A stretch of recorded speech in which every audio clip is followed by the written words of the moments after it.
Gente querida, estamos começando com esse episódio a segunda temporada da inteligência relacional. Dessa vez, vamos tratar da liderança inteligente. E nesse primeiro episódio, eu quero conversar com vocês sobre o meu modelo de liderança. Aquele modelo que eu tenho desenvolvido nesses 40 anos no mercado e que tem sido útil a muitas organizações. Então, a primeira coisa que eu quero oferecer a você para a sua reflexão é um grande desafio, inclusive do ponto de vista das narrativas que nós temos por aí, porque existem hoje, em função das pesquisas feitas e da literatura disponível no mercado, existe hoje muita confusão com relação a essas coisas. Ainda existe, por exemplo, pessoas que acreditem que a liderança é um fenômeno nato, que algumas pessoas nasceram para serem líderes e outras pessoas não. Isso é um grande equívoco, porque nas pesquisas longitudinais feitas, a comprovação que se tem hoje é de que a liderança é uma forma de relacionamento aprendida em função de algumas circunstâncias com as quais nós precisamos lidar, e eu vou comentá-las com vocês. Então, esse mito de que algumas pessoas nascem para ser líderes e outras pessoas nascem para ser liderados, esse é um mito que não dá nenhuma sustentação quando você joga sobre ele a luz da ciência e a luz das pesquisas, notadamente as pesquisas longitudinais sobre o conceito de liderança. Então, o primeiro elemento que nós precisamos entender é que a liderança é um fenômeno relacional, portanto, um fenômeno sociológico complexo, mas é um fenômeno aprendido. Eu aprendo a ser líder em função de algumas circunstâncias nas quais eu estou envolvido. Então, essa é uma relação que nós precisamos ter esclarecida. A outra questão que nós precisamos ter esclarecido, e que muita gente às vezes usa como sinônimo, é líder e gestor. São duas coisas distintas.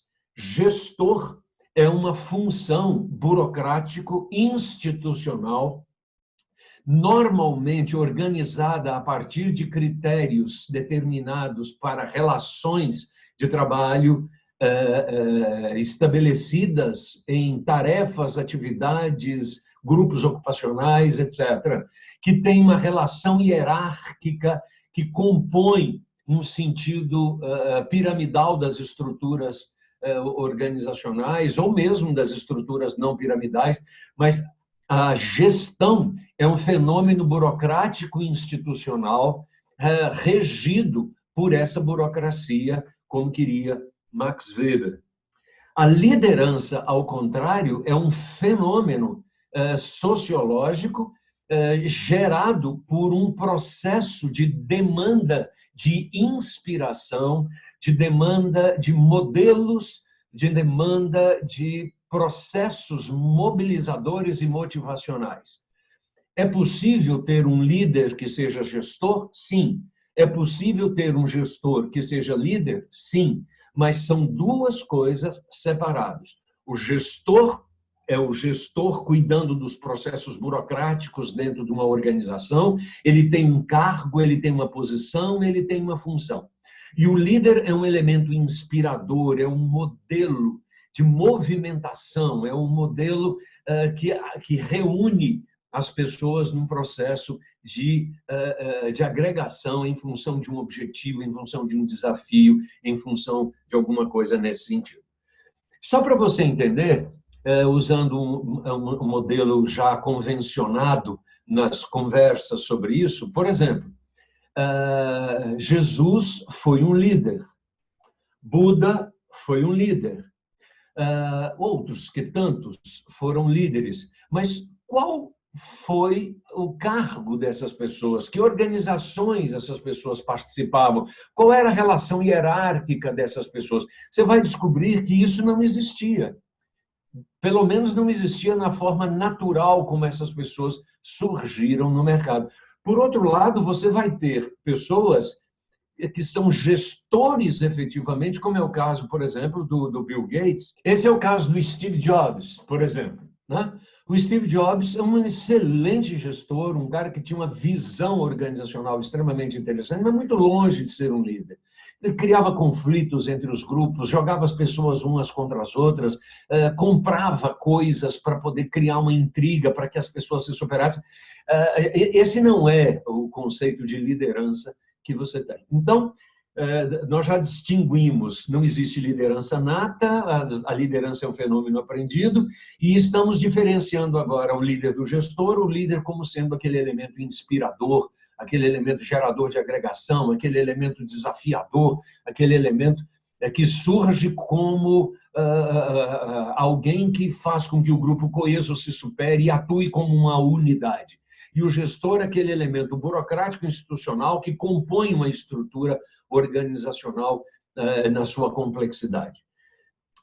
E também já dissemos que você pode ter o líder gestor e o gestor líder, mas são coisas distintas.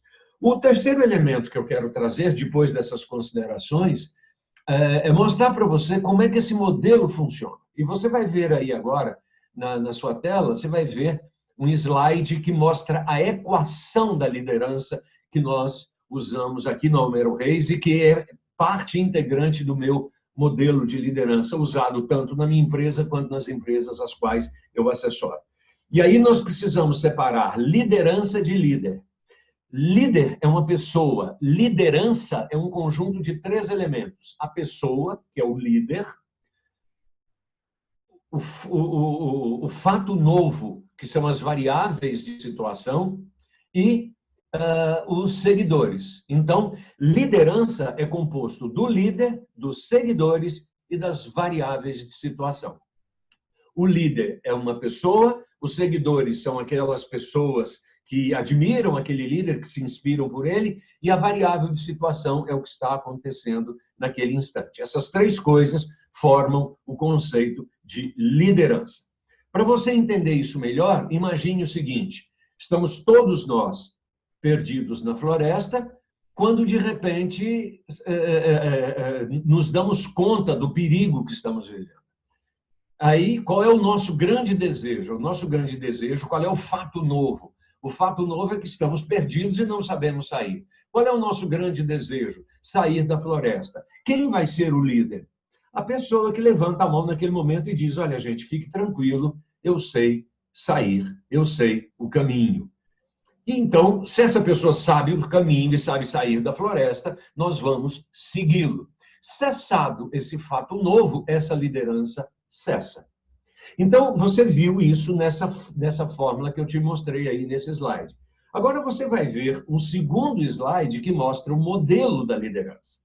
E aí você vai ver que o primeiro elemento nesse modelo se chama distinções do observador.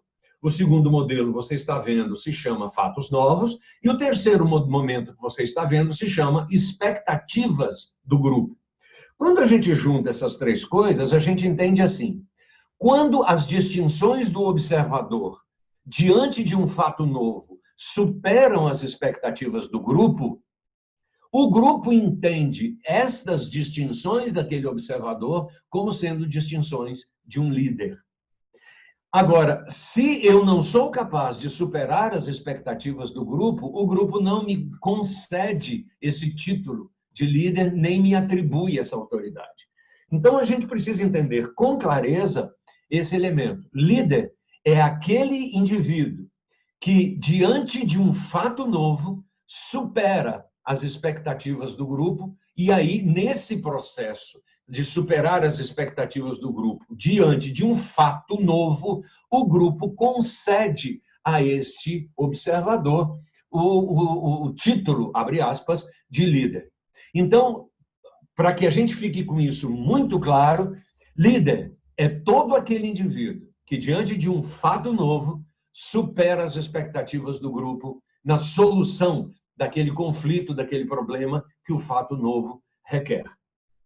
Estamos em um momento na nossa história em que temos muitas oportunidades de usar tudo o que sabemos para superar as expectativas do grupo ao qual pertencemos, se quisermos ser líderes. Reflita sobre isso. Nós vamos voltar a esse assunto nos próximos episódios. Um beijo.